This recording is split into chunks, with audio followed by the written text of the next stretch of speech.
घर नहीं कहते हैं। क्या चार दीवारों के अंदर जो हम रह रहे हैं वो घर है? घर क्या है? जरा ध्यान दीजिए भैया, घर क्या है कि जिन दीवारों के अंदर हम रह रहे हैं वो घर है? जो चार दीवारें हैं, ऊपर छत भी है, सब चीज की व्यवस्था है, क्या वो घर है?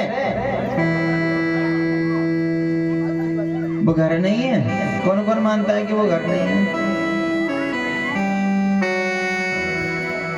घर नहीं है पक्का? तो क्या है वो? रेल, कार, ट्रक, क्या है वो? एक हमारी रहने की व्यवस्था है।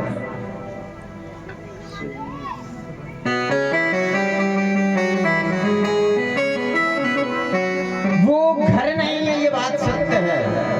जिस घर में हम रह रहे हैं, जिन चार दीवारों के बीच में रह रहे हैं, वो घर नहीं है। तो घर वो नहीं है तो घर को घर कौन सा घर है? घर जो चार दीवार हैं वो घर नहीं है, बल्कि उस घर में रहने वाली जो स्त्री है और उस घर को चला देने वाली जो स्त्री है, वही घर कहलाता है प्यारे, वही घर कहलाता है। उस घर को चला देने वाली स्त्री को घर कहते हैं। घर की चार दीवारों को घर नहीं कहते। उस घर को चला देना, घर को चला देना ये नहीं कि कभी ज्यादा खा लिया कभी कम, ये घर चलाना नहीं होता।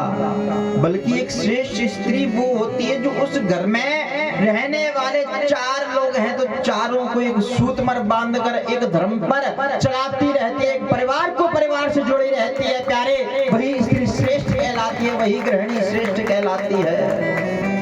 लेकिन वो चार ही तो बुरे लगते हैं घर के, वही तो सबसे बड़ा कांटा है। शायद दुनिया में जितने लोग दर्द नहीं देते हैं, घर में रहने वाले जितने सर पर चढ़ते हैं, वही तो बुरे लगते हैं। उस स्त्री को श्रेष्ठ स्त्री नहीं कहा जा सकता है जिस घर में चार लोग हैं, चारों को अलग अलग कर दिया, चारों को चारों दिशा में बांट दिया, वो स्त्री नहीं हो सकती है। बल्कि श्रेष्ठ स्त्री वही है प्यारे जो अपने पति के साथ साथ अपने सास ससुर सब कुछ लेकर चल जाती है जीवन में प्यारे, वही श्रेष्ठ स्त्री कहलाती है। पूरे घर को बांध कर चलती है, वो स्त्री कहलाती है।